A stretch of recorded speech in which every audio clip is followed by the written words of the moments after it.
Centinela State Prison, Centinela, California. This call and your telephone number will be monitored and recorded. You have a prepaid call. You will not be charged for this call. To accept this call, say or dial 5 now. Thank you for using Global Tel Link. Hello, hello. Hello, James.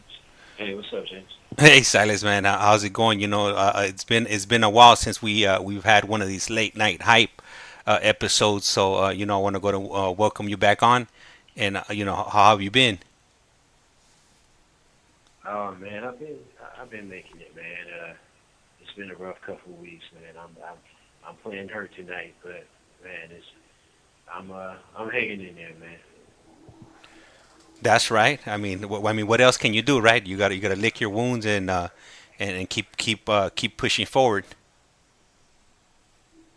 Yeah, that's all you can do, man. I mean, life is life is just a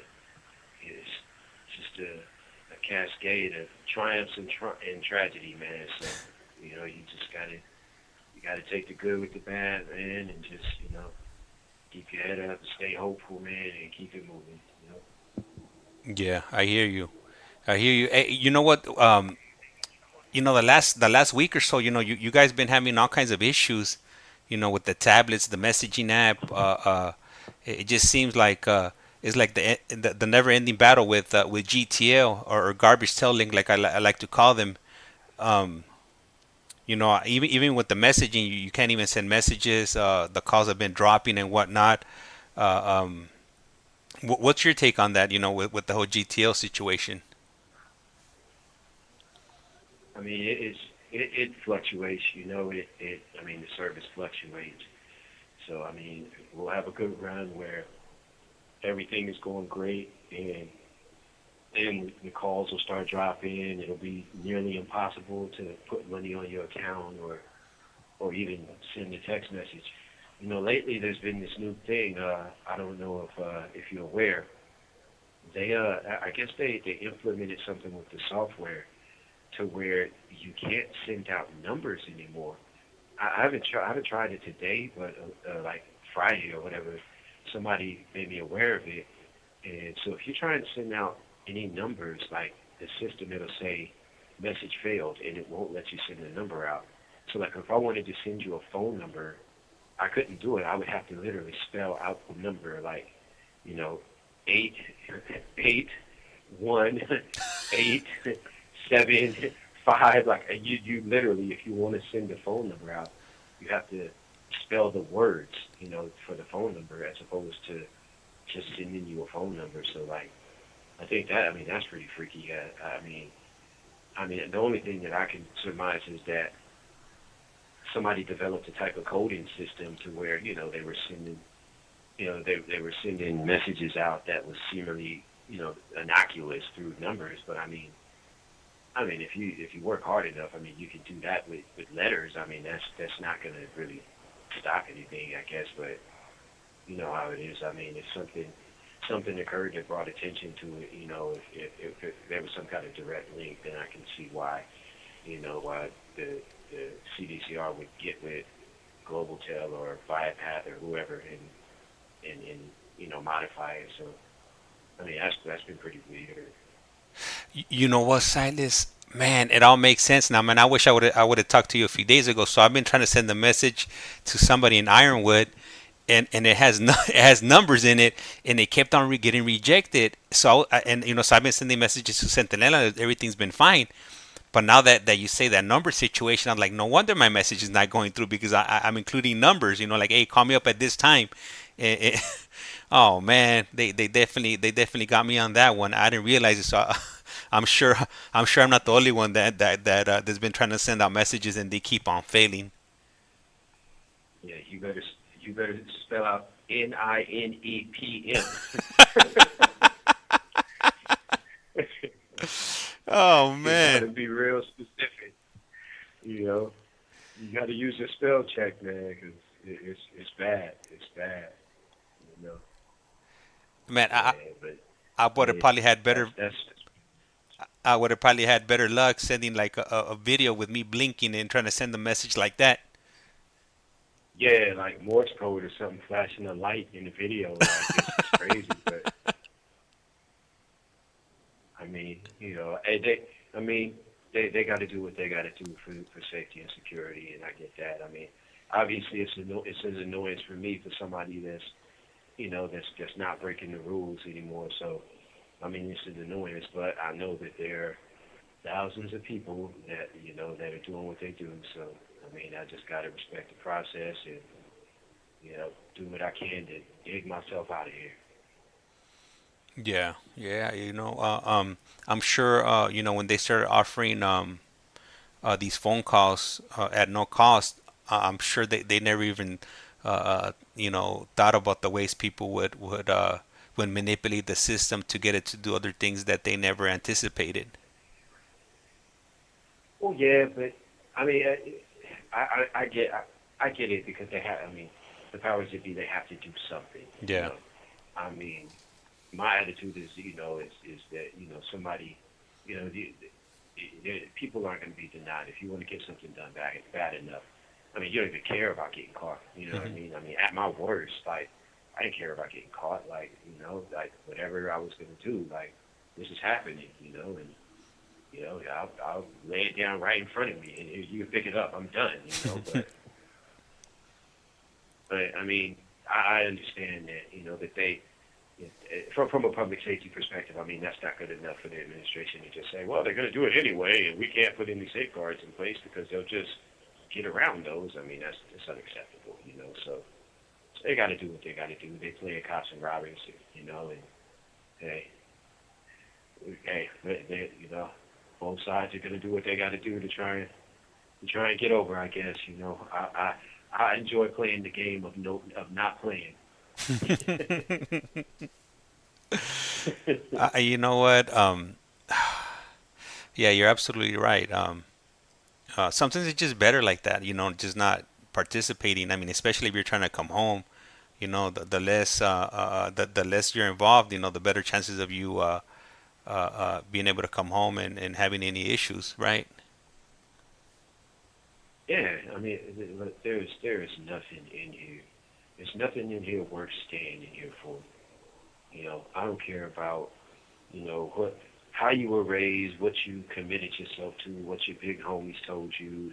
All of this bullshit. There's nothing worth staying. I mean, excuse my language. It's all BS.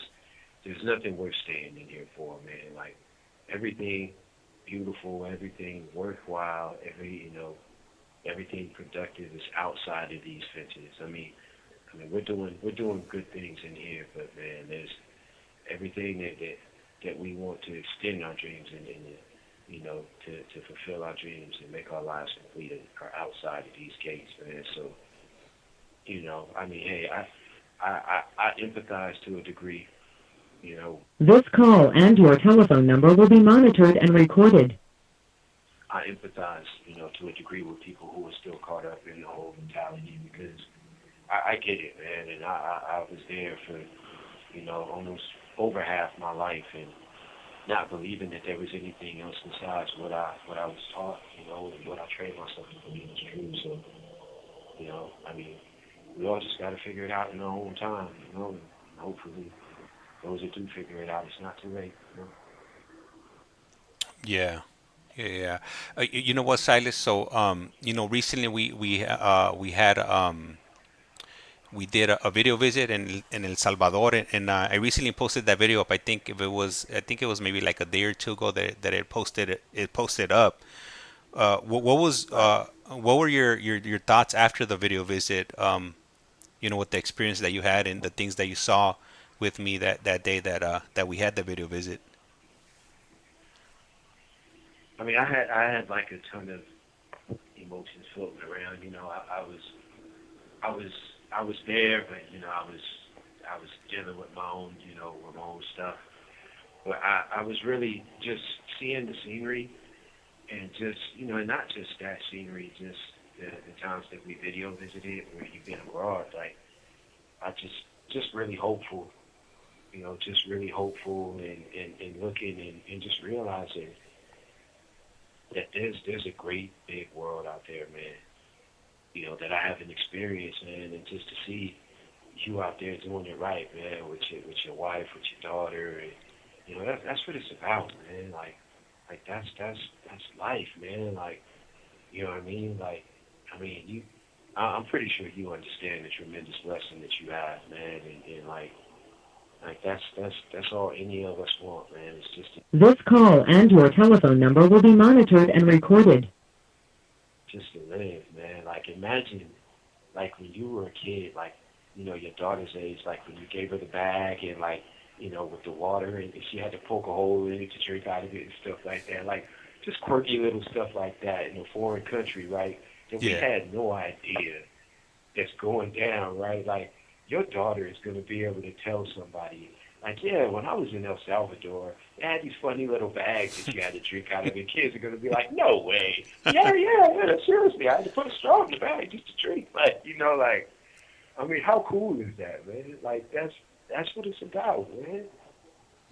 Like, and that's what all of us, that's what we fighting for, man. For moments like that. So, I mean, it's just seeing that, seeing that interaction and just seeing like how it is down there, like just the juxtaposition from like El Salvador and Spain or Madrigal or Prague, just the difference in culture and just even like the way that the the the the the rhythm of the streets, like the traffic and all, like everything in El Salvador was like haphazard and everybody's just scrambling and just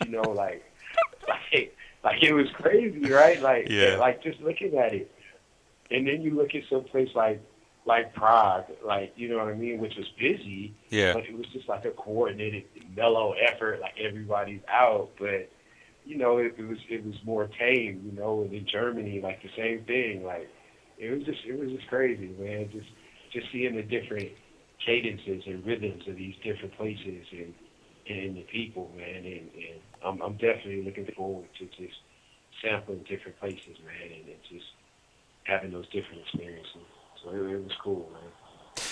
You know what? So I think the day after we had that video visit, um, I had a video visit with Tito and with Gary, and they had a totally different experience because we were in a little bit more um, better looking area. So Tito was like, man, Uh, I never imagined Salvador looking so nice as it is. And I was like, man, you'll be surprised, if you would have been on that video visit that I had with Silas the day before when we got here, man, you would have had a 180 experience from what you're having right now. It's like a different world. So you were in the hood. I was like, man, stop playing. You in Pacoima, man. That's like some new little add-on neighborhood they added to Pacoima, man. You ain't in El Salvador. You know what, Silas? So like maybe like I would say maybe like 30 or 40 minutes after we ended that video call, it started pouring, and we were inside this little shop. I was adding some airtime to my wife's or all of our cell phones so we could use them, while we're there, and Right. it started raining. It started raining like crazy. Like it was like somebody opened up a faucet and just let the water come out, and it was just raining nonstop. So we stayed in the shop, and then finally the person that was driving us around, they were like, "Hey, I'm gonna go grab the car. Just wait for me, and I'll be back." So while we're waiting, I'm just looking outside, and then I see this dude running, and he slips and falls, and I was like, "Damn, that looked like it hurt." And he had no choice. He got up and he kept on moving down the way, but um, just water, water in that You have element, 60 seconds remaining. water in that element. Just it was like everybody was just like scattering around, trying to avoid not to get wet. Man, that's Yeah, crazy. yeah. I know right now the call is about to come to an end. If you want to go ahead and call back, and then we'll go ahead and continue with the topic of the night tonight. Okay. All right, cool. Thank you, Silas. All right, so if you guys have ever picked up any of these calls or received any of these calls from the state of California, normally these calls only last for 15 minutes. So we just got the prompt that this call was about to come to an end. So Silas shall be calling back shortly, and then we'll go ahead and continue. So today, a few weeks ago, I had been speaking about visitations in prison. This call is now being This is recorded. Global Tel Link. You have a prepaid call from Silas Johnson.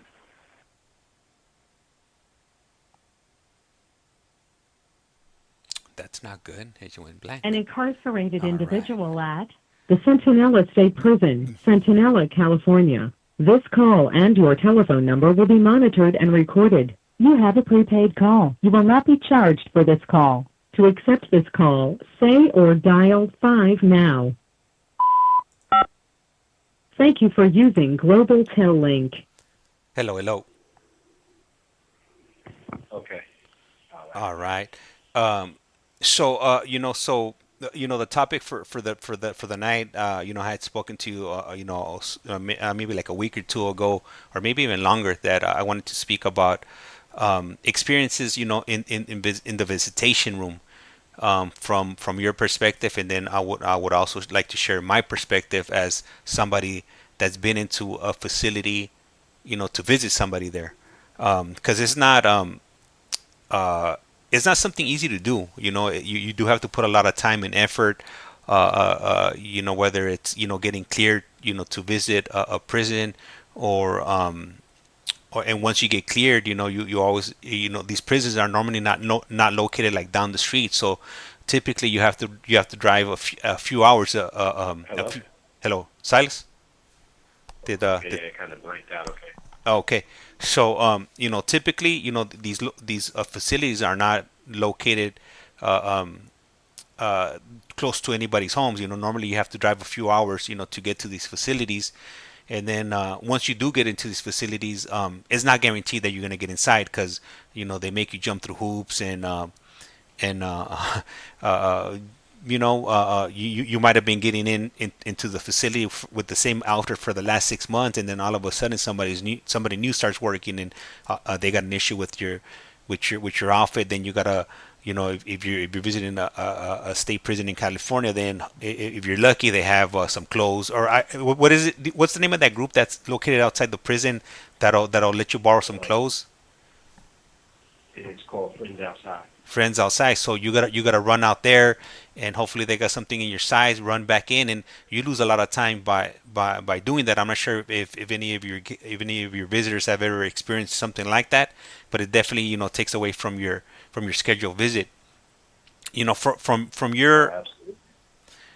from your side, or from your perspective, what do you have to do, or when you're expecting a visit, what do you do on your end, like for preparation, ironing clothes, freshening up, and ultimately getting to your visit? What's your visit routine like whenever you do get visits? Well, as far as like ironing your clothes, I mean, you do that like during the week. I mean, I never wait to do that like the day of. So that's pretty much done. Well, besides that, it's just if you don't have day room like in the morning, then if it's visiting like on the Friday. This call and your telephone number will be monitored and recorded. You get a shower in the morning or afternoon before you visit. If it's a visit in the morning, and most likely sometimes you can get popped out and get a shower before then. If not, you shower in your cell and get ready. And it's just a waiting thing here. It's just, I mean, we have the easiest part of the deal as far as visiting. I mean, it's really not that much effort except for showering and getting dressed. It's just the wait to go out there. Now, sometimes when your visitor is here, your visitor could, let's say you have a 10 o'clock appointment, and your visitor is there, and in the visitor room for like 30 minutes or 45 minutes, and you haven't been called out, and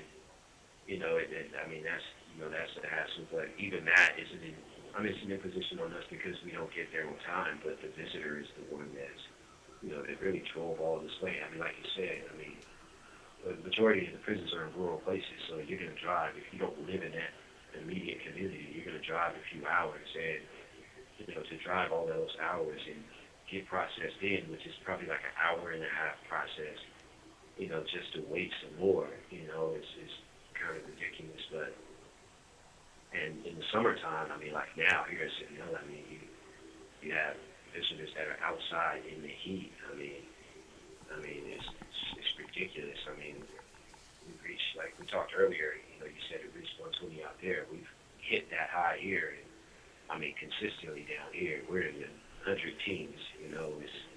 It's 110, 114, 100, for weeks and months. So, to have your visitors waiting outside, I mean, and most of the time, I mean, these aren't men that are waiting to come see you guys in here. These are wives and mothers and grandmothers. And I remember my last visit, I saw a woman who was just so old, like, I don't even know, like, she had to be in, like, her 80s, like, and, like, it was just, and what came to me was, like, how will we commit crimes, well, we've committed crimes in the past, for those of us that do reflect and, wake up, we think about our victims, the people that we hurt in society as far as the direct victims of our crimes and indirect, be it the victims' family members or whatnot. But we never think about our own families and our own wives, our own parents, our own grandmothers that, this woman was just way too old to be, going anywhere, walking anywhere, let alone, walking in the visiting room, to see whoever she came to see. And, that really was just something that struck me. It was just that everything that family members go through, the commitment that it takes, I mean, this love, but love doesn't always carry the day. I mean, love can get tired and quit on you. You know what I mean? Love, Yeah. I mean, it's just a reality. This is a hard condition to be abundant, and believe me, man, I know that better than anybody. But I mean, the commitment that it takes. There are choices. I was talking to a friend of mine a couple of weeks ago, and we were talking about decisions, the difference between decisions and choices. Choices are something that we all have. Like between the I think they're saying a day you make like 10,000 choices or something like that. Like, those are choices. Those are alternatives. That's like the freaking multiverse. Like there are a number of things that you can do. Decisions are definite. You know what I mean? They're definitive. Like, that it's something that you a decision, a route that you've chosen to take, and somebody that's coming in here time after time and standing with their loved ones and putting up with everything that the system has to offer. And granted, I mean, the powers that be, they have to fight drug trafficking, they have to fight contraband, and all of the things that that come with managing the institution. I get that.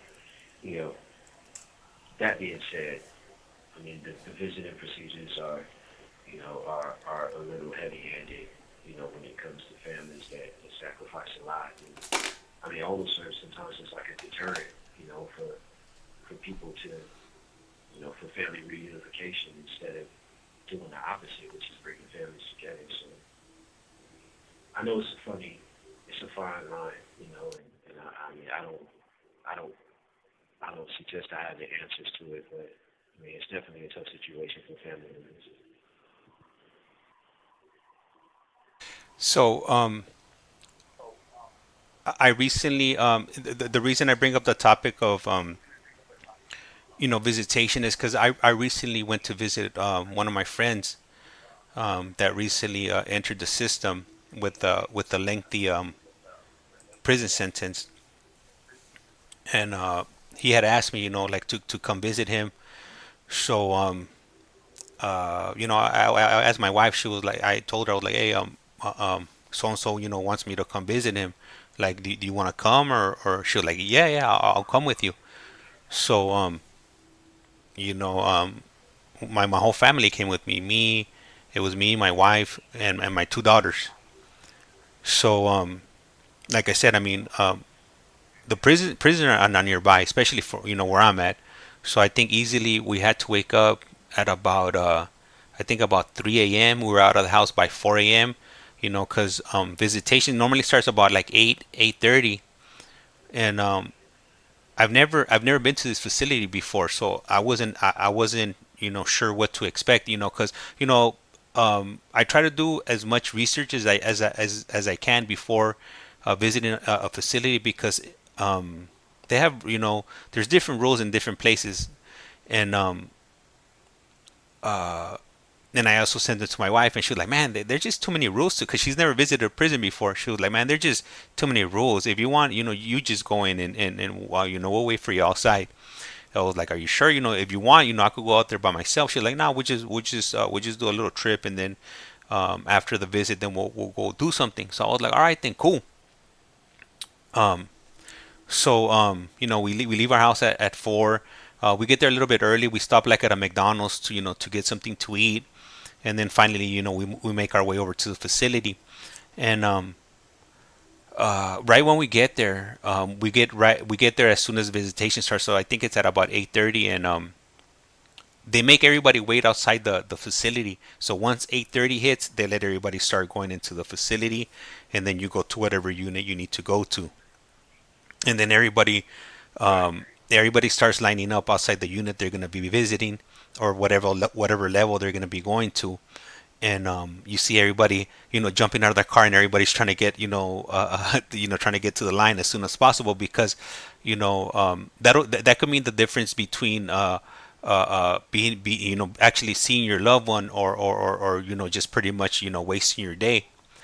But I didn't know that when I got there. So we get there, we're lollygagging, and finally we get to the line, and we're like about like the 16th person in the line. I think 16 or 13, so somewhere around there. So finally, whenever the official wants to start processing people, they finally open up the door. They give everybody a form so they could start filling it out, and then by that time, my wife attempted to come into the facility with me, but they shot her out the line real quick. I guess she had a V-neck shirt with no sleeves, and that's a no-no for prisons, which I wasn't aware of. And then so she was like, just stay, and then we'll come pick you up later. So I go, they shuffle you into this holding area, and then they lock the door, Silas. Like, you can't even leave if you want to leave. Like, they just lock everybody in there. And I was like, what? I was like, what the hell? Like what kind of operation are they running here? I was scratching my head. I was like, what? Like, what the hell? So then, I guess it's standard operation there. So whatever. I didn't bring a pen with me, so I'm waiting, for the for somebody to be generous to me and let me borrow their pen so I could fill out my form. And so finally, like, maybe we had been there maybe like 30 minutes, and finally they call the first person in the line. And that takes like 30 minutes. I was like, man, I'm doing the math. I'm like, shit, I'm like 13 or 16. I was like, by the time they get around to me, it'll probably be like 2 o'clock or something. And Yeah. so finally, I think I was there for like maybe like 2 hours, and then they had an issue.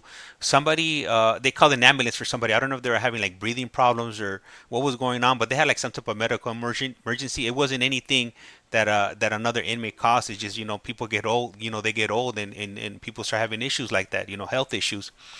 So then one of the officers comes in, or correctional officers comes in. She's like, pretty much like, you guys have to come back after 1 o'clock or after count time. And I was like, what the hell? I was like, shit, I've been here since 8:30. I gotta come back at 11 again.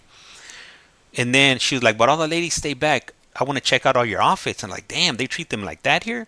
So she's making everybody turn around to make sure like their shirts are not too tight, or they're not showing too much. And then she starts picking people out. She's like, oh, you can't wear those type of pants. You can't wear those pants.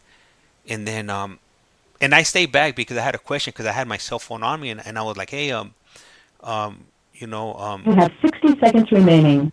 I got dropped off at the facility. I don't have anywhere to leave my phone. This call and your telephone number will be monitored and recorded. Can I use one of the lockers? She was like, no. She was like, there's signs all over here. Didn't you read? And I was like, well, I didn't have time to read them. You know, you guys just shuffled us into this room. So how am I supposed to read anything?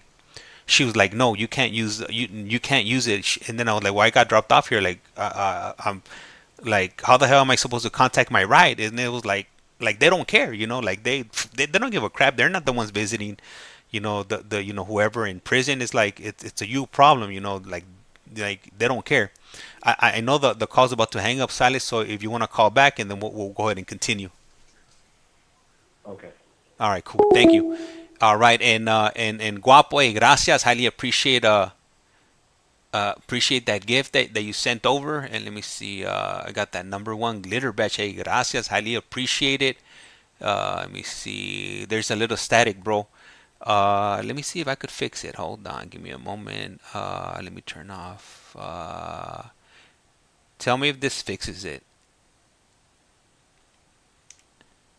Can you hear me now? Hopefully you can hear me. You know what? I didn't bring my normally I'll bring a phone with me so I could hear the static is much static. There is much static. Honestly, I'm not sure what's causing the static. Let me see here. Are you guys getting the static too on YouTube, or is it only on the TikTok side? Let me see here. Let me turn this down a little bit. This call is now being This is recorded. Global Tel-Link. You have a prepaid call from I'm turning down. I just turned it down a little bit. Let an me know. incarcerated Still static. All individual at right. the Centinela State Prison, Centinela, California. This call and your telephone number will be monitored and recorded. You have a prepaid call. You will not be charged for this call. To accept this call, say or dial 5 now. Thank you for using Global Tel-Link. Hello, hello. Okay. Hey, Silas, give me one moment. I want to go ahead and grab another phone because they're saying that they're hearing static. I want to hear what they're hearing on their end. If you don't mind talking for a few moments, and I'll be right back.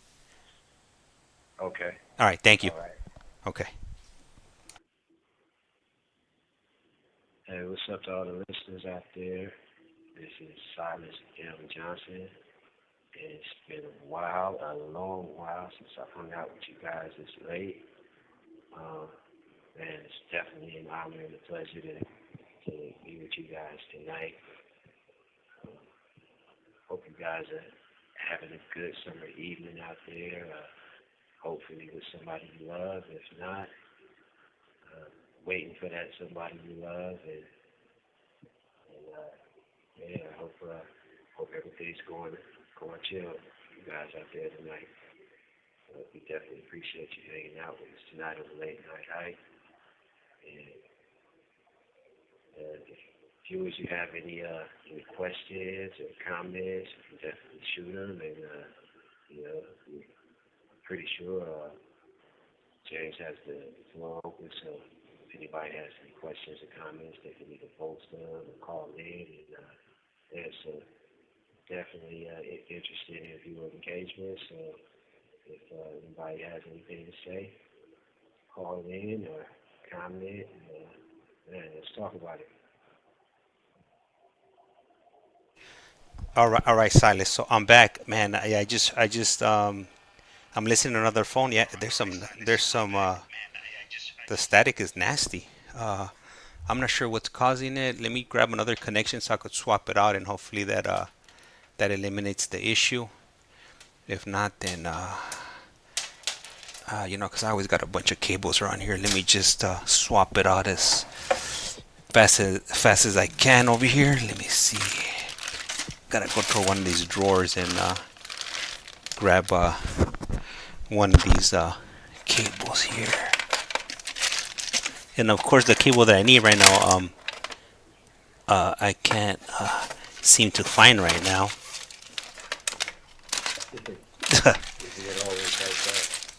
Yeah.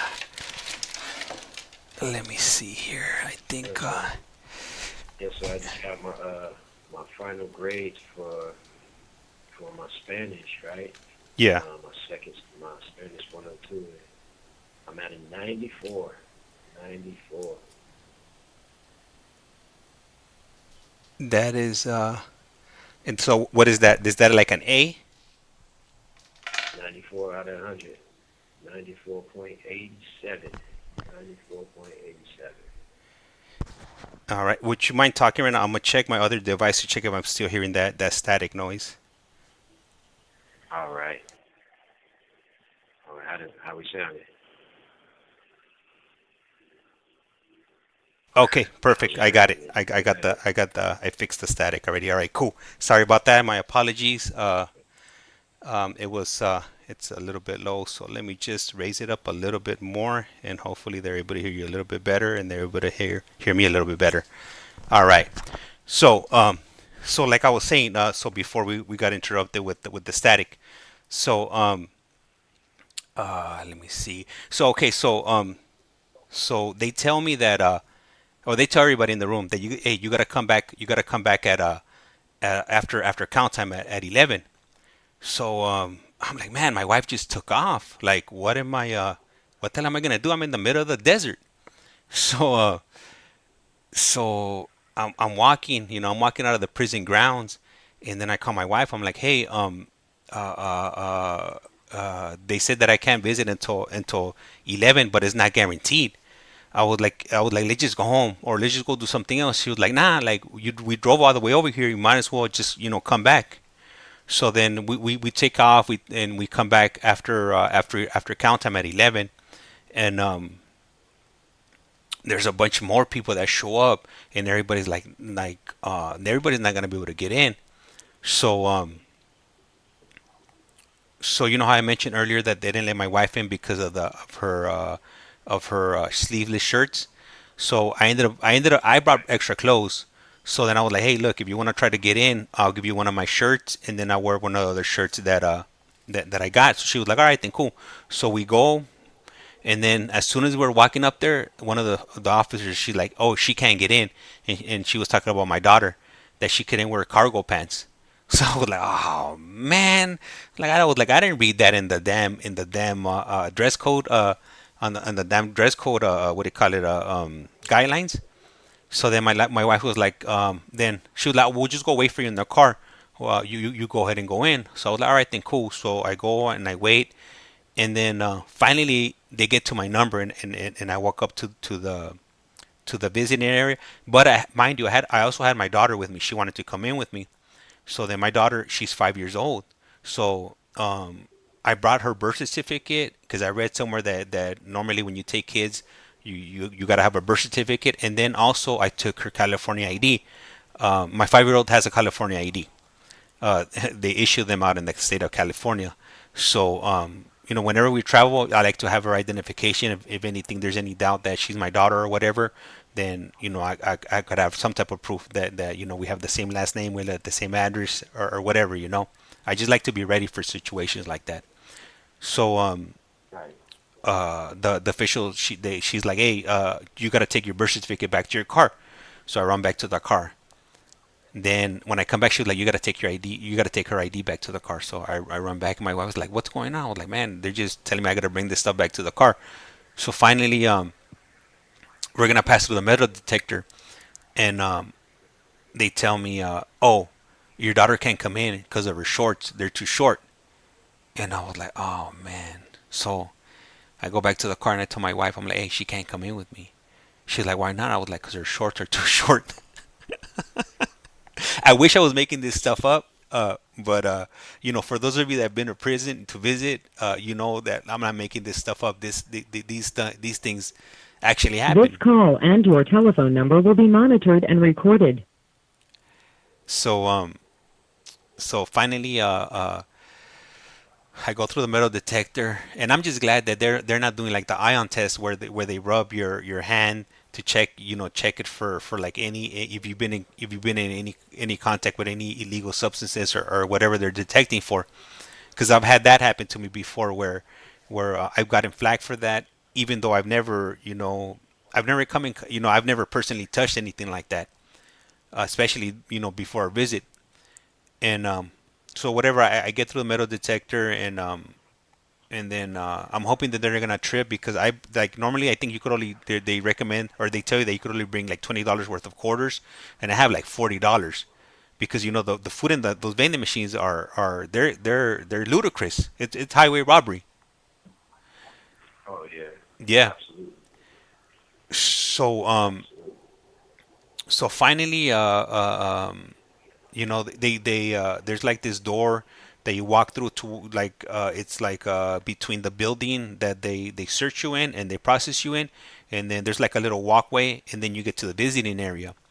And when I'm walking through that area, or through that walkway, the first thing I'm thinking about was like, man, these are the type of things that my mom would have to go through when she was visiting me in the halls, when she was visiting me in camp, when she was visiting me in county jail.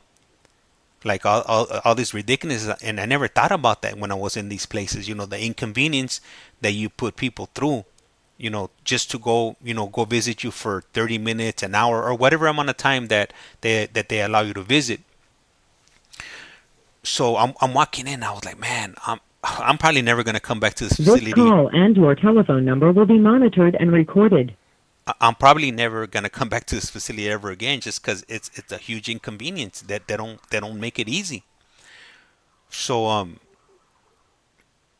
and you would think, like, somebody that's never been to a place like this, you're thinking once you're in, like, the person that you're gonna go visit, they're right there waiting for you already. Nah, it don't work like that. They still have you sit down. It's maybe like another 30-40 minutes before they bring that person in, and then it's awkward. um uh you get that, like, one handshake or hug, or whatever, or what, whatever you're doing, and and I had been asking. I was like, hey, can I buy food before the person gets out here? And they're like, nah, you can't. You have to wait until they're actually here. I was like, man, that shit doesn't make any sense.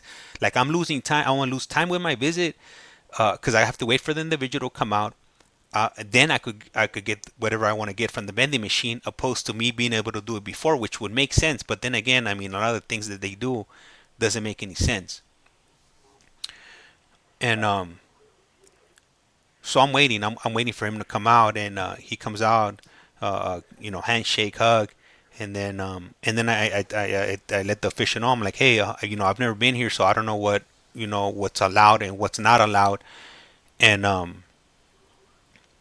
he forgot to tell me that you're only allowed to go to the vending machine once. You have to get everything on that one hit, and if you don't get it on that one hit, you're not allowed to go back to the vending machines. And so I go to the vent, like, so my buddy's sitting down. I'm trying to get all these, trying to buy these goods in the damn vending machine, and it's like, for a soda, $4, for a chicken sandwich, $6. So it would be easy, like, if I had like a credit card and I just swipe my credit card and boom, one and done. But I'm sticking like 58 quarters for a cheeseburger. So I'm there, grabbing this stuff. So it's like 30 minutes later. Finally, I gotta go warm up this food over here at the microwave. There's line in the microwave. There's line in the soda machine. Um, Finally, I lay everything out, and then I get to my visit, and then it only ends up being like maybe like an hour that I'm there to be able to speak to him and chop it up and whatever, and the first thing that my buddy tells me when he gets here, he's like, man, I'm sorry, bro, like all everything you have to go through.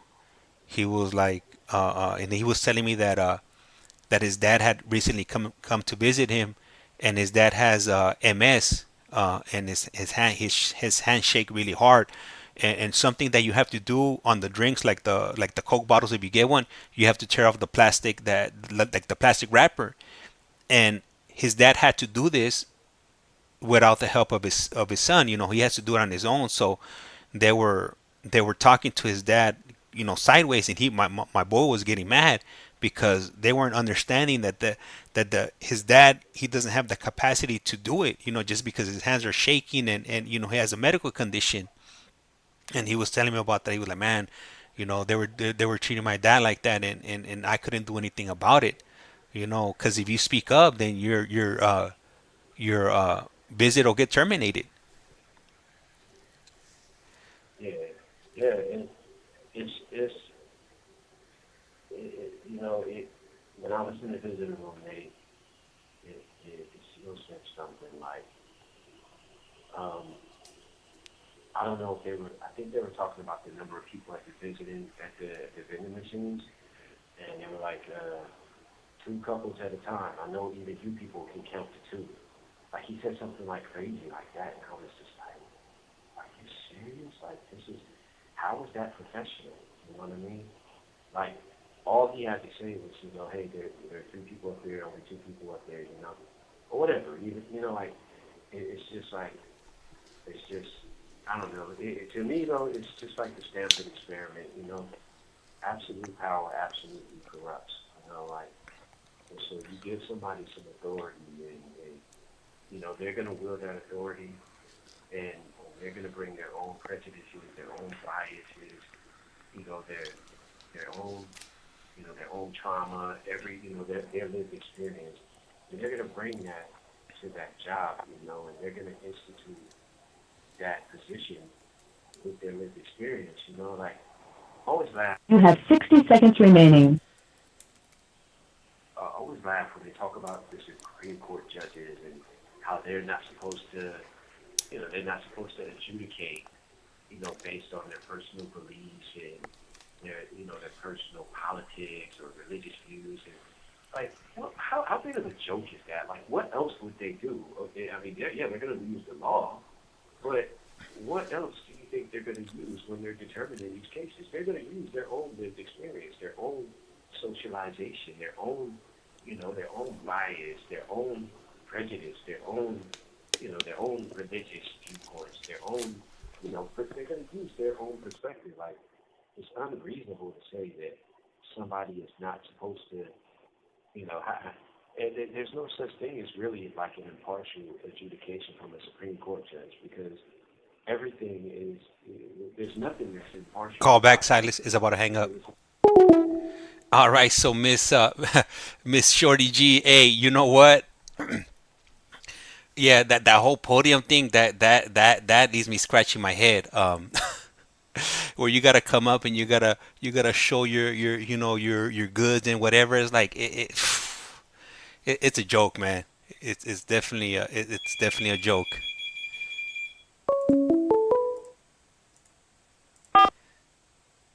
This call is now being recorded. You have a prepaid call from Silas Johnson. an incarcerated individual at the Centinela State Prison, Centinela, California. This call and your telephone number will be monitored and recorded. You have a prepaid call. You will not be charged for this call. To accept this call, say or dial 5 now. Thank you for using Global Tel Link. Hello, Silas. Yeah. Hey, Yeah, go ahead. Marlene's in here and she wanted me to tell you hello, Silas. Hey, good evening, Marlene. How you doing? Hope everything's going well for you. You got it, Silas. No, I was just finishing my thought, and I know I go on tangents, but it's just like, it's irrational to see, like, if I grew up, right, with my parents, like, as a conservative, right, a conservative white male, which I am not, by the way. But let's just pretend for a moment, in the land of make-believe, that I grew up as a white conservative male, with my parents telling me, in an affluent neighborhood, with my parents telling me that the blacks and Mexicans are the ones that are ruining this country, the immigrants are ruining this country, right?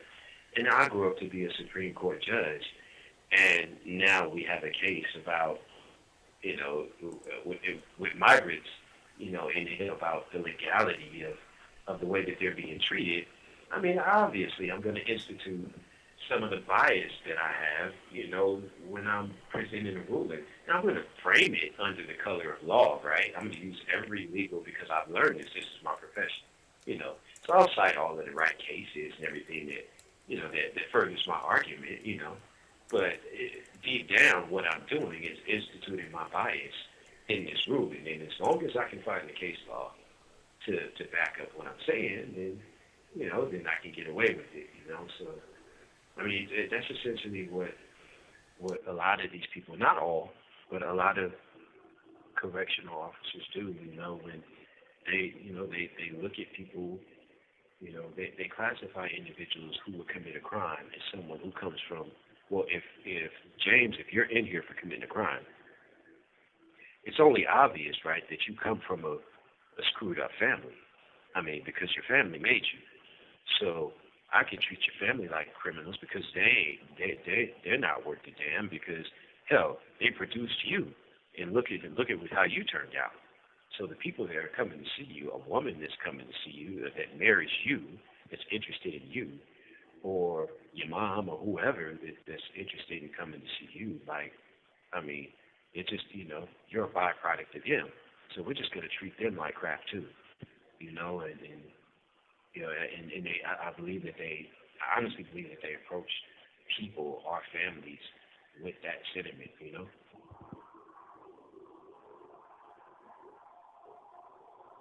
Hello, Silas. Yeah, can you hear me? Okay, yeah, I could, yeah. I'm trying to tweak the sound because somebody on YouTube, This call and your telephone number will be monitored and recorded. somebody on YouTube said that your voice was kind of low, so I was trying to adjust the sound to make sure that everybody could hear you and myself clearly, also. Okay. hmm Another thing I did want to touch on also is another thing that I noticed while walking into these facilities or to this visiting facility or visiting area is that the only men that you see in these facilities are the men that you're going to visit. Um, I want to say while on my visit, I probably only seen three or no, two other males besides myself actually there in a visit with somebody, and one of the individuals I was there, I had the pleasure to speak to him, and he had mentioned to me that he was there to visit his son, and he actually moved closer to the prison so he could visit his son, on a regular basis, at least once a week. um the majority of people you see there are women, wives, girlfriends, mothers, and children. Other than that, it's rare to see any males in there. There was two fathers, and then I was the only friend that was there, to visit somebody. Have you ever got a visit from a male that wasn't blood related to you? Uh, no, no. The only male that's ever visited me, my dad visited me like 2 or 3 times when I was in Tehachapi Shoot in 2007. You know, like 8 years before he passed, and that was actually the last time that I saw my dad in person was in the summer of 2007 at Tehachapi Shoot on BR. Yeah, that was the only time I've ever received a visit from a male. I've received visits from one, two, three, four different women that I've been involved with. My mother. Oh no, my uncle, my uncle James, my mom's brother. He came to see me with my mom when I was in Corporate Shore and in Kern Valley. So, yes, but I mean, yeah, that's my cousin, my aunt, but yeah, as far as males, my dad and my uncle are the only, and they're blood related. No, I've never had any so-called homeboys or none of that. I mean, that all of that is, as soon as your friends, like those kind of friends, those false friends, they disappear as soon as you get handcuffed and put in that police car. Yeah, that's I think that's a common theme right there. I think like friends that are actually gonna go there, to visit you are gonna be, slim to none. And I do understand that, a lot of the people that we grow up with, might have, a checkered past, Like for myself, in order for me to get into especially into a California facility, just to be able to visit, I gotta do double the work. I gotta write a letter to the warden. Then I gotta pull up all my any cases that I've had as an adult. I gotta, go down to my local courthouse, get that information, do copy them because I gotta send one to the visiting sergeant or the visiting lieutenant, and then I gotta send another packet, a duplicate packet of exactly what I'm sending to the warden, to the visiting lieutenant, and then you gotta wait in the mail, for them to either give you the thumbs up or the thumbs down. I remember when my buddy Davo was up in Pelican Bay, I applied once, and they ended up denying me because they said that I had an ID in California and then I had an ID in another state, so they were denying me because of that. And I was like, what? Like what? I was like, that reason doesn't even make any sense. How is that a security issue? I'm not sure. I'm not sure. Yeah, Go ahead. yeah, I mean, they definitely like, I mean, a lot of a lot of the policies, they're nonsensical, so, I mean, I get it, like, you want to try and, like, I guess there could be, like, some type of conflict with fraud or identity, but, I mean, it's just a lot of the policies that they have. This call and your telephone number will be monitored and recorded. Like I said, it just seems like they're not meant for family reunification, they're just meant for something a little more insidious. I'm just saying, I don't want to get in trouble, but I mean, I don't know. It some of the stuff just makes you scratch your head sometimes. Yeah, yeah. I could definitely agree with you on that one. Um, Let me ask you, as far as in-person visits go, how important are they to you when you receive them? And like, man, a visit like in here is like picture yourself, right, crawling in the Sahara, right? Hmm. It's nothing but sand around, right? You've been walking for like, they say you can live without water for like, what, 3 days or whatever, like 2 days, 7 days, something like that. Like, you haven't had anything to drink, right? And you just crawling on the ground, and you reach like a pond of fresh water. You're like, if that's what a visit is to somebody in here, it's just like, man, it's renewing. Like it's renewing. It means everything. It's difficult to be here away from your family, your loved ones, and just to be closed off of everything in this environment, and to have somebody come in here, because that's no small thing, to have somebody come in here and to bring light to you, because that's what people do. In the best of circumstances, when somebody comes in here, they bring you light. And man, it's really important. It's really impactful. It's really important. It's profound, man. And I take my hat off to everybody that's rocking with somebody that's incarcerated, that's supporting them, because it's not an easy thing to do, man. It's incredibly difficult. I've had people, fortunately come into my life and support me, for however long, and it's difficult, and a lot of times people can't handle it. So I really respect and appreciate everybody who's been in my life, and for however long, and for everybody who supports their loved ones that are incarcerated by coming to visit them, because it's really important. Yeah, I I truly do understand how important these visits are. You know, you know when fortunately when I was in camp, my mom would visit me, but I would only get one visit a month. So it definitely I definitely did appreciate them when I did get them.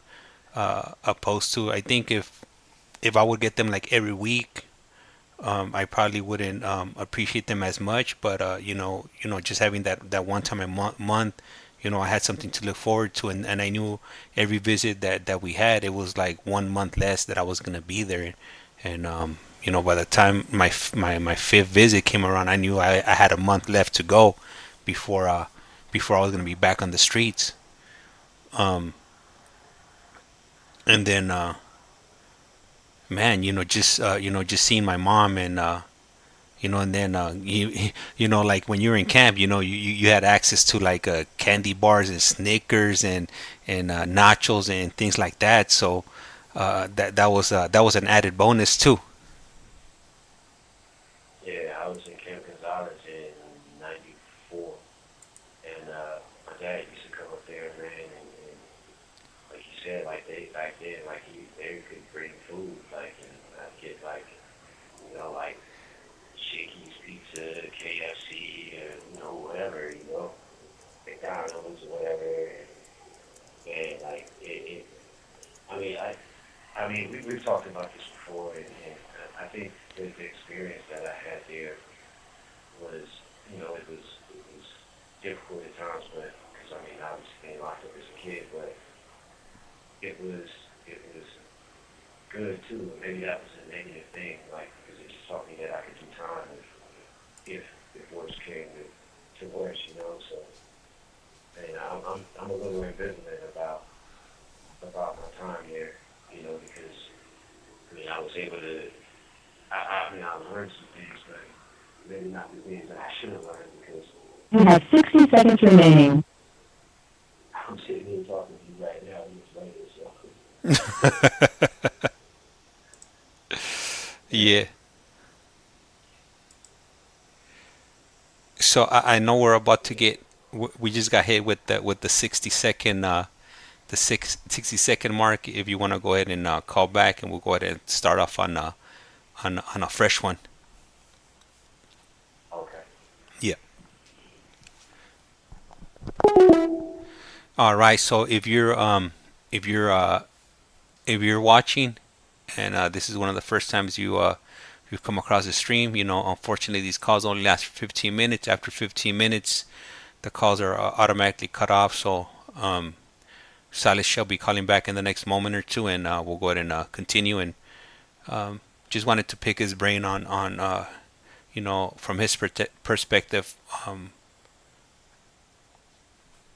much he looks forward to visits, and there he is. He's calling back. This call is now being recorded. You have a prepaid call from Silas Johnson. an incarcerated individual at the Centinela State Prison, Centinela, California. This call and your telephone number will be monitored and recorded. You have a prepaid call. You will not be charged for this call. To accept this call, say or dial 5 now. Thank you for using Global Till Link. Hello. Okay. Yeah. All right. Yeah. So man, just thinking about camp and the things that I put my mom through, man, it definitely definitely, I have a different perspective of it now. And I shared that with my wife, like, after I walked through those doors, and that I had, when I jumped into my car, I spoke to my wife about it, and she was like, man, have you ever told your mom, like, that you realize, what you put her through, by having her, visit you, an hour away, or whatever. And I was like, nah, you know what? I've never expressed, I know, what she's been through, and apologize for, for the things that I did. And it's not something easy to do, something, to admit something like that, that that I definitely put her through a lot. Yeah, it's tough, man. Like I said, like the last time I saw my dad, like I was in the visiting booth, behind the glass, and I mean, not even 3.5 months after getting out of the shoot, I participated in the attempted murder, and we went right back to the hole and spent the next 5.5 years in Corcoran shoot, and like got out, went back to Kerr Valley, and we was there probably not even probably 2.5 years, and then my dad passed away, And when I was in camp, like, he used to always tell me, he used to come and see me, after I got out, he used to tell me all the time, like, if you don't get your act together, I'm not coming to see you in prison, I'm not going to any prison to visit anybody. And, my older brother had been to prison, and I think he caught like 6 years, and he did 3. And this is before I got arrested, and he went back for a violation, and my dad had never went to see him, but I think when it kind of hit me, but I got sentenced to 34 to life, and I got 10 years. I got on appeal, direct appeal. I got 10 years taken off for the gang enhancement, and so I ended up coming to prison with 24 years to life. And so in 2007, this was like 6 years, roughly 6.5 years into my imprisonment. And, it even back then when I was I don't think I realized it like then, but I definitely realized it like a little bit after he passed away. My dad used to tell me all of the time that he wasn't going to come see anybody in prison. He wasn't going to come see me in prison. But I think the reason, and I never got to ask him this, and I always regretted not asking him because I was afraid to ask him, before he passed. But I really believe that the reason why my dad came to see me is because he thought that I was going to be in here for the rest of my life, and that was the only way that he was ever going to be able to see me again, And like that haunts me to this day, Yeah, you know what? I can't even imagine that, because I remember you, mentioning to me before that your dad went to visit you those few times when you were up in Corcoran Shoe, and it was behind the glass. Tehachapi. Oh, Tehachapi, sorry, Yeah, I was in Tehachapi. Tehachapi. Okay, Yeah. Tehachapi. Um, and it was behind the glass, and that's a lot different than actually having that contact visit. You're obviously you can't hug, and you got to put your hand up on the glass, and it's a whole totally different experience. Um, when you're in county jail, those are the type of the type of visits that you have is behind the glass. So man, you know what? I'm not even sure what I'm trying to say, Silas, but I kind of understand, what you went through when you were behind the glass. Yeah, the crazy thing is that, like, I mean, like I said, like, we don't think about this, man, when we're running wild and doing all the stupid stuff that we're doing, because, you think, like, hey, it's only me, and I'll deal with the consequences of it, and, hey, I'm the only one that suffered from it, so, why does anybody else care or have anything to say? But, like, my mom, This call and your telephone number will be monitored and recorded. my folks have been separated for over 30 years, probably at that time, and both my mom and my dad, they came up there to see me together, and like, it's just it's a trip that, like, I mean, I can't even imagine. My mom passed in November, this past November. My pops, he passed in November 2015, and like, what I can't even imagine what they were thinking, their son. Like, not only am I in prison, but I've behaved so violently in prison that in order for them to see me, they have to come to a partition because I've placed myself in a place where I have to be segregated even from other prisoners in prison. You know what I mean? Like, how crazy is that? Have my parents come and look at their son, and for me, like, this is normal, right? Like, this is normal.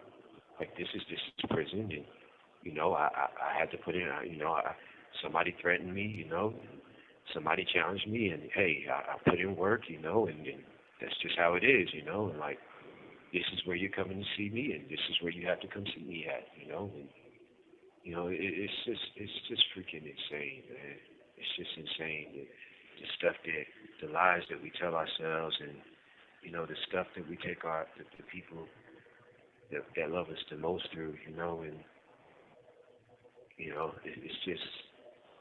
it just takes a while to, it's just, I mean, like I said, for some of us, some of us wake up in time, and unfortunately, some of us, we choose too late, and it's just, all of this just been a learning experience, man, and I definitely use that as motivation to be a better person right now. And I mean, by no stretch of the imagination am I a finished product. I'm a work in progress. I mean, I've fumbled. In the last couple of months, I've fumbled the best thing that ever happened to me. And so I'm still a work in progress. But I wake up every day, and I put my best foot forward, and when I'm wrong, I admit it, and I try and be a better human being, and I mean, that's all any of us can do. And right now on the YouTube side of it, I got a question from one of our newer viewers that goes by California 11, and he's asking, James, who gets contact visits? So normally when you're state prison, as long as you're not like an ad tech, right, or in the shoe, you get regular contact visits, right, Silas? Normally, the only reason why you wouldn't is if you can get your visits terminated for a dirty drug test. You can get your visits terminated for obviously for trafficking drugs. You can get your visits terminated. Um,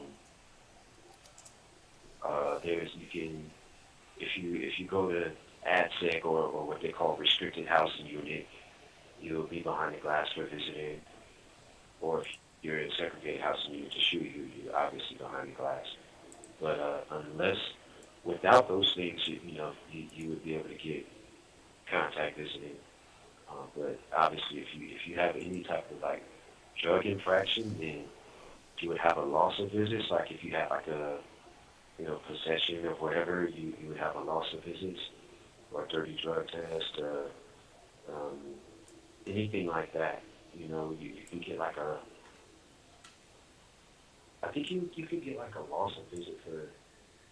I think that's the only thing. Like unless you're in the hole, like anything drug related, you can get a loss of visit for. Yeah. Thank you. Thank you for clarifying on that. Earlier on I was mentioning LA County Jail. LA County Jail, and normally in your local county jails, those visits are normally behind the glass. I've never seen any in contact visits when you're in county jail. I've done a few visits where I visited a few of my buddies that have been there before, and they've always been behind the glass. The only two places I visited would be Twin Towers and Old County Jail, and those were always behind the glass. And then I know when I was in Wayside, when I did receive a visit, it was also behind the glass. And in Medium North, Medium South, and Medium North, Medium South, and Supermax, those were all behind the glass. Yeah, I've had visits at Twin Towers behind the glass, and Central Miss, the old county jail, the infamous G-Row. Right there. Yeah, yeah, man. It's actually my professor, right? He's my art professor. He my final paper I did on a piece that he put together. It was like a replica of a visiting booth. Oh, wow. This call and your telephone number will be monitored and recorded. With the glass partition, the phone on both sides of the glass, the little, the not the desk, but the little, the little square table that you have right there in front of the glass on each side, the stool, Yeah. like he had like an exact replica of what behind the glass visiting is. Like, I wish I could get that picture to you, man.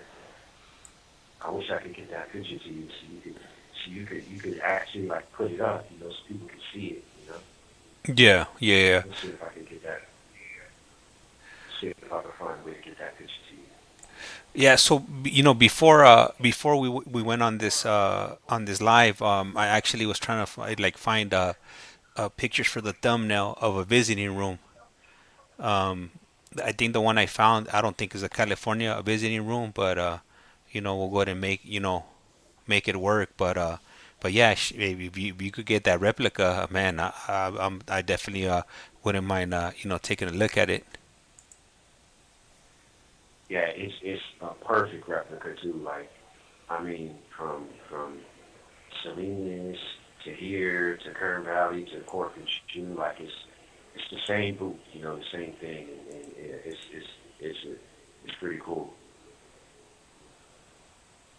And I want to mention this. This has nothing to do with what the topic of is it right now, but on the TikTok side of the stream, my phone ended up dying, so I had to start streaming from my laptop. So if anybody is wondering, I see Marlene came back.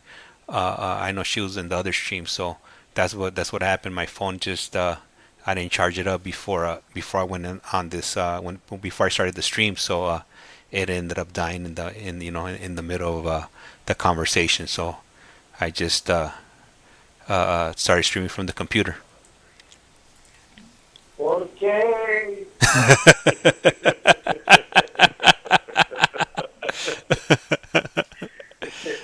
Man, I mean, ever since I came back, I've been having all kinds of technical issues, with the audio and, phones dying and whatnot. But, because I really haven't been streaming as much as You have 60 seconds remaining. as I had, as I, I've done in the past, because, I've been out and about and stuff. But, I'm trying to get back to it, and, I got to figure out these little, kinks and quirks that are happening with my equipment and whatnot. Definitely. We appreciate you for hanging in there, Marlene. That's right. Yeah, and everybody that came back that was in the other stream, I appreciate you guys, coming back.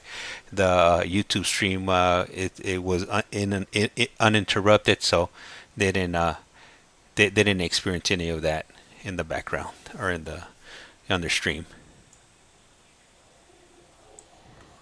Okay, it's about the time. I'll give you a call back. Okay. All right. Cool. Thank you. All right. So let me see. How long have we been on already? We've been on. So we've been on. Oh, about an hour and 20 minutes. This will probably be our last call here.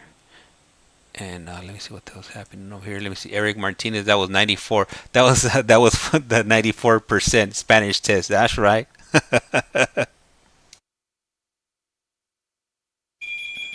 All right. He's calling. Let me go ahead and pick it up.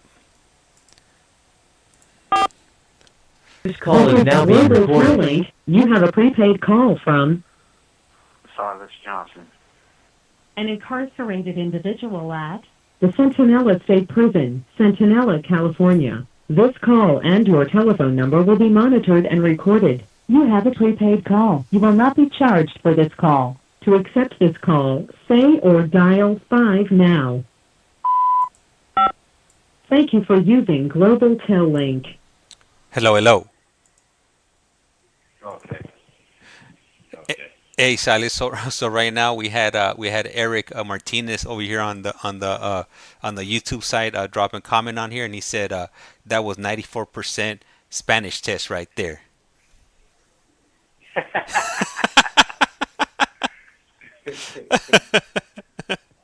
Man, it's working. It's working. Right? Me hablas poquito español, más o menos. That's right. Hey, you remember remember when we were in Malaga, Spain, and that first night we got there, and that one dude that with the two chicks came up, and man, I thought that video visit was about to take a left turn real quick. Oh my goodness, that was crazy. That was crazy. Yo, you had to literally tell Drew, like, hold up, wait, whoa, wait. This is not that kind of video. This is a family show. Yeah, that was wow, man. Like, yeah, that was man. I'm glad you were on. That was one of the few times where I was fortunate that I'm on this end and you're on this end. Probably the only time where I was glad that I was here and you were there. Man, I was embarrassed. I was like, oh, what? I was like, oh, hell no. I was like, man, I need to start running out of here. Like, man, I don't know what kind of universe I ended up on, but I didn't like it one bit at all. Yeah, that was he was they're a little free with it out there in Spain, man. I don't know, like I'm gonna have to go. This call and your telephone number will be monitored and recorded. I'm gonna have to talk to the Chamber of Commerce about that, man.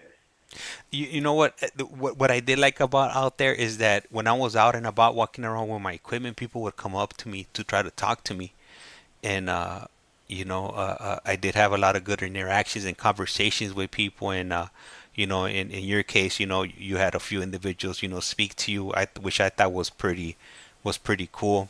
Javi, also had a few different conversations. So I remember that last night when we were gonna leave, I was out there, and it was like it was maybe like 10 times worse, like as far as like the amount of people that were out there. It just seemed like everybody was out there partying, and and I started talking to this one dude, and then I handed him off to Javier, and then right after and then people were lined up. I had like three people lined up wanting to talk to find out what I was doing, and then I would hand them the headset, and they were talking to Javi, and my sister's calling me. She was like, "Hey, like, where you at? Like, we're about to leave. It's like I don't know if it's like 5 or 6 o'clock in the morning. We gotta go. We got a flight to catch." And I'm like, "Man, like how?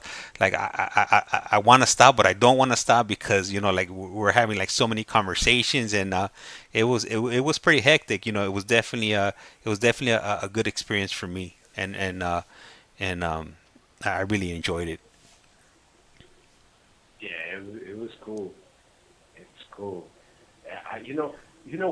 What part, like one of the when we videoed the city, one of the parts that I was tripping out the most, right? When you were in the Netherlands, when you were in Amsterdam, and you were like you were outside, and you were by the I guess like the little river or whatever that was running through the streets right there, right?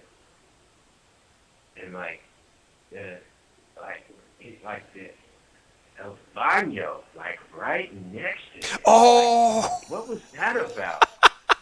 like right outside, like that was insane. Yeah. Oh, you know what? I didn't even tell you. So I see some other crazier ones. Silas, they had some plastic urinals like under the subway where people are just walking around. And I was on a video visit with Eric on that one. I was like, hey, look, check this out. And people were straight walking up and using them. I was like, damn, like I couldn't wrap my head around that one. But it's normal. Different folks are different folks. I don't know. Um, I know prior to going on the I mean, but trip. like, Go ahead. Go ahead. like it was like right there on the side of the river though, like. And then when you told me that they put that there so people would stop peeing in the river, I was just like savages. Yeah.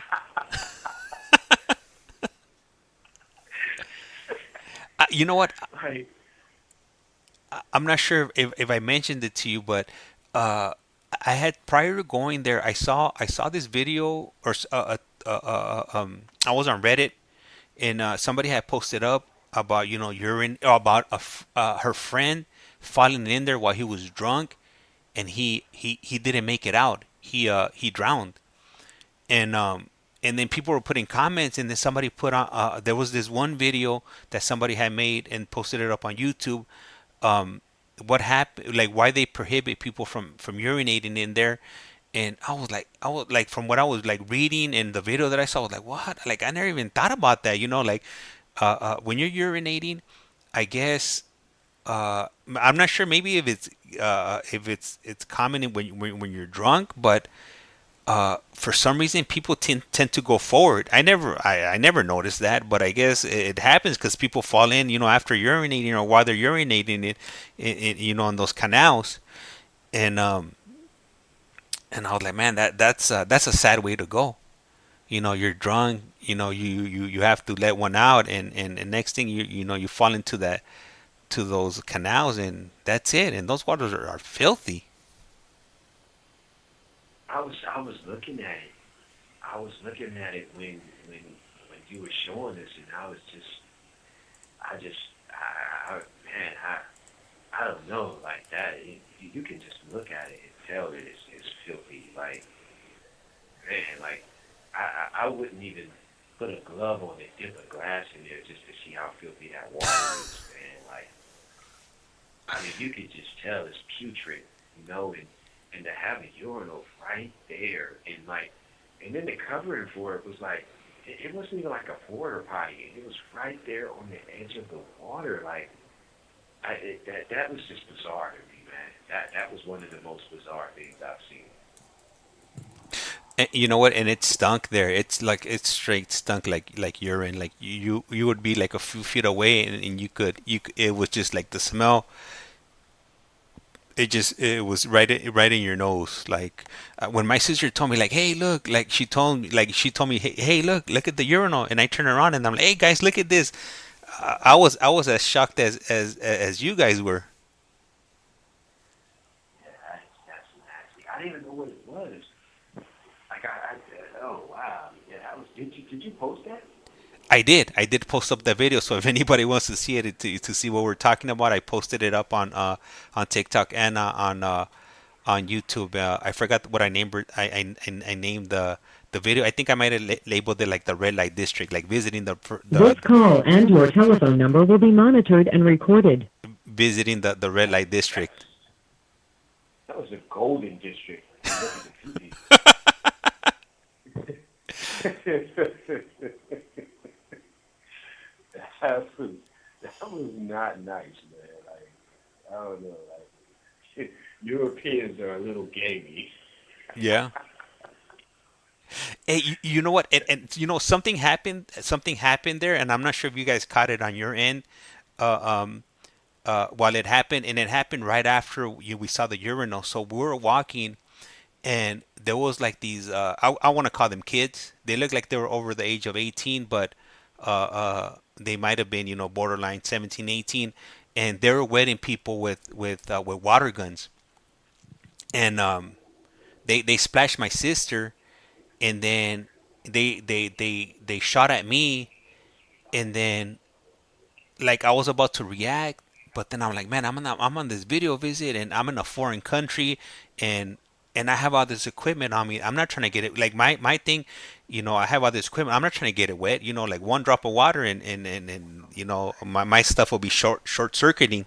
But I caught myself, and then I just walked away. I was like, man, I'm out of here. Like I'm not trying to cause a scene, and then I'm not trying to end up and having my stuff damaged. So we walked away. So I'm not sure if you guys caught any of that. That was kind of happening behind the scenes. My sister was yelling at them, and it was just it could have been a bad situation there. Yeah, I mean, I don't know if the tourist spots right there, are basically a public restroom. I don't think you want to get through in the European gulag.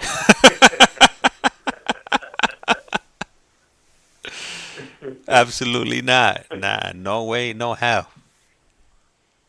I don't know if you want eggs and taters served out of one of their kitchens. Just saying. Yeah, yeah. And then right after that, I think like maybe like a minute later, we walked into the red light district, and that's when we seen the the ladies of the night, right there on you know, on the windows. I think we only saw one, right? Maybe was it one or two that we saw? There were two. There Two. were two. Okay, there was. There were two. Not that I was counting, but there were two. Yeah, yeah, yeah. I was expecting it to be like the movies, I you just, know. I just want to say, I respect and support all sex workers worldwide. Do your thing. Yeah. You know what? I told my wife something. Legally, do your thing. Oh, you know what?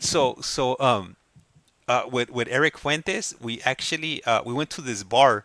I stepped into a bar when I was when we were in Amsterdam. I was walking around and I told Eric, I was like, "Oh, look, they got a bar open. Let's go check out the nightlife." And I stepped in. Maybe I was in there for maybe like 10 seconds, just to record it. And um Uh, and then when I came back, I told my wife, I was like, "Yeah, man, I went to a club." And she like, "What? You went to a club?" I was like, "Yeah." She was like, "What club?" And then I was like, "Ah, man, I was in a video visit with Eric, and we were walking." And then she was like, "Let me see the video." So then I was like, "Man, we're partying it up, man. It was bananas." And then I showed her the video. She's like, "Man, like that's not even a club." I was like, "Yeah, I know. I just needed to. I wanted to get a reaction out of you to see how you would react, and you reacted the way I thought you would." so where did you go? So we went to, it was a bar. It was called the Holland, I think the Holland pub. And it was located like right where the like really close to our hotel. And I was walking, and then they were like playing music and people were drinking, and I was like, "Hey, Eric," I was like, "Hey, we're gonna go to a club tonight." So I step in, and people are just like dancing. He was like, "Whoa, man!" He was like, "Man, there's a lot of people in there." And then like they had like a disco ball, like had music playing, people were dancing, people were socializing. And but it was fast, it was brief, it was maybe like I want to say maybe like 10-15 seconds that I stepped in there, because I couldn't hear anything. I got my equipment, and the music was blaring, so it would have not been we wouldn't have been able to interact, over the video visit, if I would have stayed there, much longer. Right. Yeah, yeah. So I was just walking around to see, cause he ended up video visiting me that night, but it was already like, cause it was an 8-hour time difference. So he video visited me like it was 11 p.m. where I was at. Obviously, in Centinela it was like 8 hours earlier. So there wasn't that much, going on at that time. While I was walking around, and I'm just trying to see what's open. While we're walking around. Yeah. Like, so what was your best experience in out of the four different places? Out of the four different You have places, 60 seconds remaining. man, you know what I would have to say? I would have to go with Barcelona. Um, and I say that because I have a buddy that lives out there. He's been living out there since 2000. I want to say 2018. Yeah, the year my daughter was born. He moved out there, and um, I was able to catch up with him. We were only able to hang out, after he got off of work, and it was like 1 a.m. and we hung out for like maybe like an hour and a half, maybe 2 hours, and we were just hanging out. There's this place called La Rambla, which is it's like a boulevard, but like the center of the street is like blocked off, and people hang out there, and we were just like, we just sat down and we were just talking, about old times, and reminiscing about like the stuff we used to do, and then what his current situation is out there, and just like we're just people watching. All right, so I'll continue right now when he calls back, but I know. Let me see. Eric Fuentes. That's right. Yep. And let me see. California 11 asked me on the YouTube site, where's your next trip? So yeah, we're gonna be going to definitely be on the lookout in the next few weeks. We're gonna be doing some video visits in New York City. So that's coming up next. And where the hell is my app at? Let me see here. All right, got it. This call is now being Global Telly. recorded. You have a prepaid call from Silas Johnson. an incarcerated individual at the Centinela State Prison, Centinela, California. This call and your telephone number will be monitored and recorded. You have a prepaid call. You will not be charged for this call. To accept this call, say or dial 5 now. Shit, 5 5. Thank you for using Global Tel Link. Hello, Silas. Yeah. All right. So I was just hanging out with my buddy, and we were people watching, and it was just a trip, like we're seeing people like trying to scam people trying to manipulate people just having a good time, people walking around with their luggages, and we were just laughing, and all the stuff that was happening around us. Too bad I wasn't able to capture that moment on video, but it did cross my mind, so I could have shared it with the audience. But I think that was like the best part of my trip right there. Meeting up with my buddy in Barcelona. Okay. Yeah, man, that was like really cool to just see all of those different places, man. Like I said, like every time I see stuff like that, man, it's just more of a motivation to me to get out of here and to go out there and really do my best to put myself in a position to where I'm going to be able to travel and really enjoy the rest of this life. So that was definitely really cool to go on that trip with you. Yeah, you know what, and I'm glad you were open to it. And that's what I like about you, Silas. Whenever I have an idea, you're always more than willing, to either jump on these calls, jump on these video visits, and and let me you let me share them with the audience, and I think that's pretty cool, and I appreciate that. Yeah, man, likewise, man. I appreciate you, and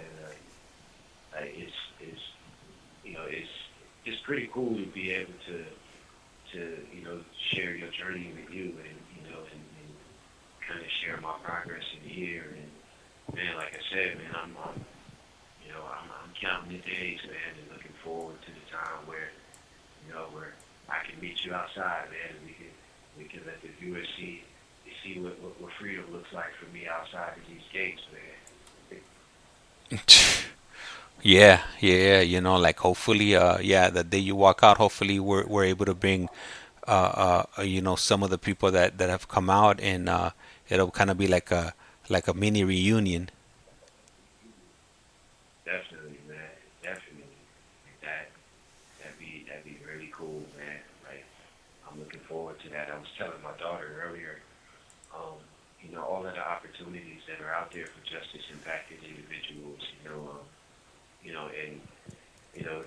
particularly I was just telling her how, reentry has become like its own sort of industry, you know what I mean? And there's the educational side of it, obviously for those of us that are in college and higher education, and whether it be, project rebound, getting your AA degree or bachelor's degree, or going to underground scholars to get your master's degree, there are a ton of networking opportunities and employment opportunities, and all bundled up in educational and reentry, reentry services and programs. So, she was kind of taken aback. She really didn't know, the extent of everything.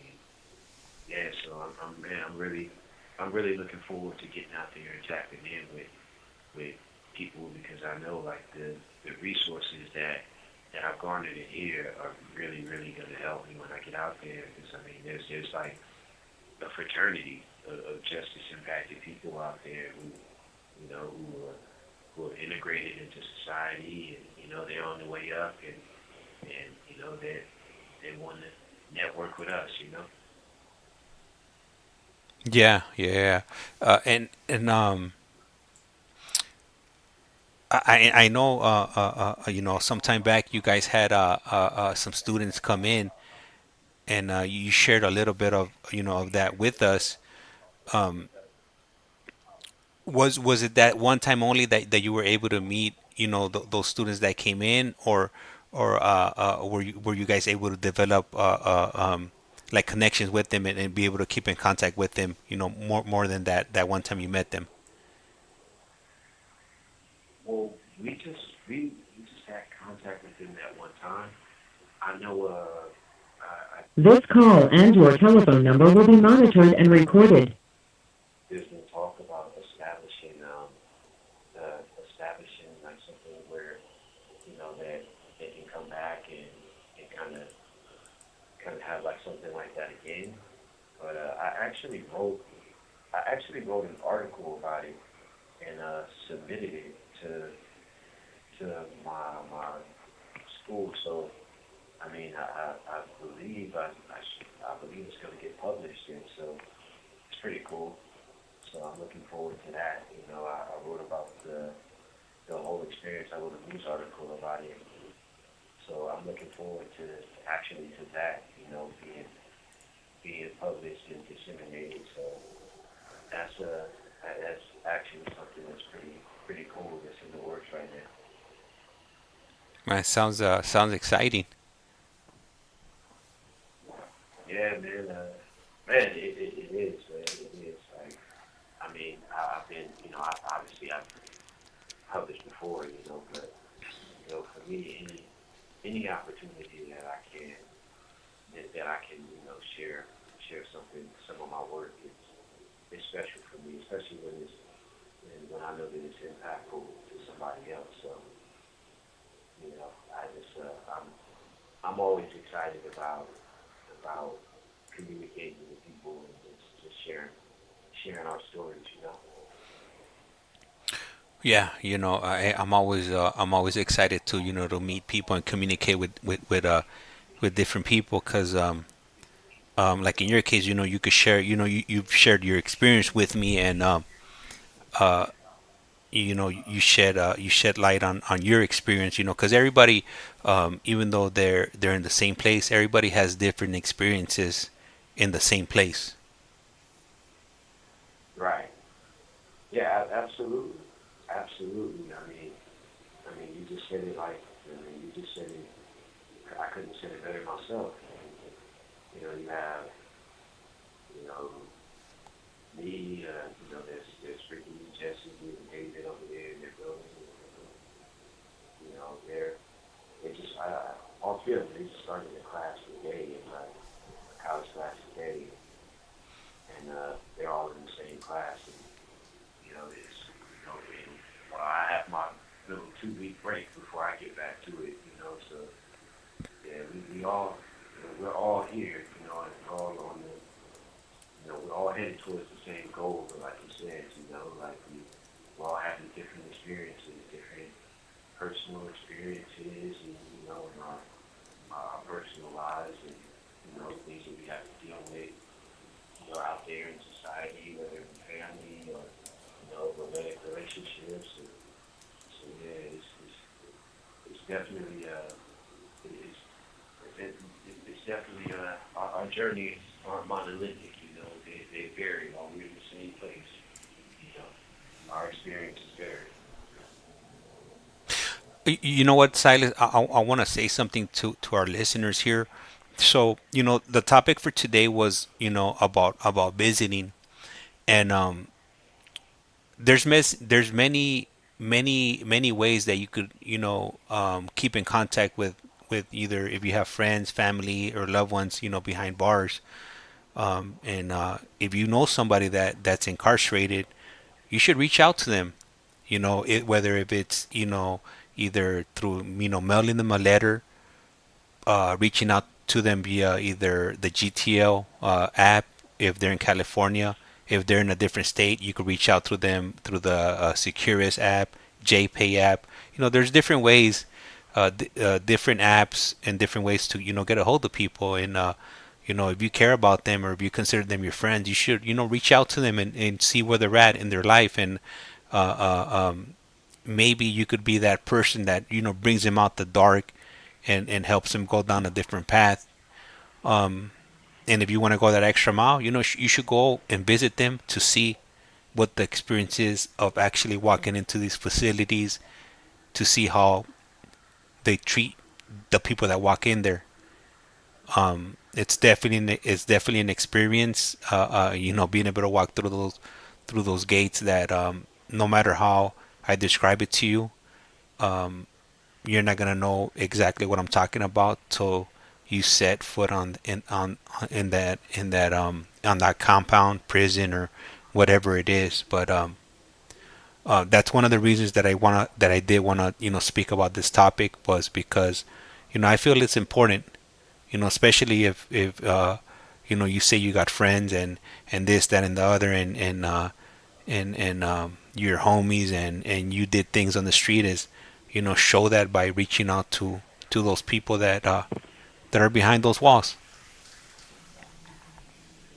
Yeah, definitely. I mean, like you said, you can have, experiences with people, and, somebody that's incarcerated, and you can grow up with somebody, or, whatever your relationship, be a family member, a friend, or a romantic partner, and, you know,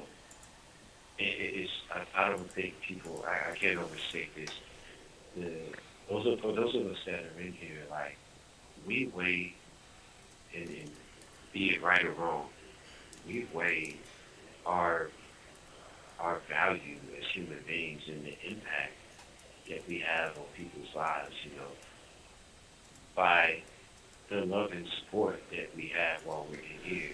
Like, for me, like, the relationship that I have in particular with my brother, with my older brother, like, to me, it's proof positive, like, that, the whole time, all of the times that we spent together growing up, and, good and bad, like, our brotherhood is affirmed by his love and support of me, and how steadfast he's been of me all of these years. Like, for me, it affirms, it reaffirms that, like those times matter to him. You know what I mean? And like, Mm-hmm. that I matter to him. And that means a lot. Like, because you can say that you love somebody, you care about somebody, but, like, love is a verb. Love is an action. Love isn't just like something you say, or just like some passing fancy or emotion. Like, if you love somebody, then, I mean, we only have, our time on this earth is finite, and 3 years, somebody being gone, 3 years being gone, may not seem like a lot of time, or 5 years or 10 years, but, I mean, in reality, in the span, time, in the context of space and time, a day is a long time, because, I mean, nobody knows if tomorrow's gonna come, so if you love somebody, and they're gone, they're incarcerated, I urge you to establish, communication with them, and consistent communication, I mean, a card or a letter is cool, I mean, actually, put in the effort to have a dialogue with that individual. Because just like James said, it could be the catalyst for somebody in a real dark place to kind of come out of a depression, or, somebody on the verge of doing something impulsive that can This call and your telephone number will be monitored and recorded. keep them incarcerated longer, like, your love and support could be the catalyst for somebody to actually get their life back on track and fight for their life. So, yeah, I definitely second that. You have 60 seconds remaining. It's really important. Well, Silas, I appreciate that, but I think it's come to that time of the night where I probably gotta start getting ready to go to bed because tomorrow, unfortunately, I gotta go to work. But I do appreciate you taking time out of your day and spending it with me and with anybody that was listening on either YouTube and TikTok. Absolutely, man. Absolutely. Thank you as well. Always a pleasure hanging out with you. For sure. And like I say around here, Silas, lights like a candle. Once you blow it out, it's lights out. And with that, we're out of here, Silas. Peace. All right, you guys have a good night.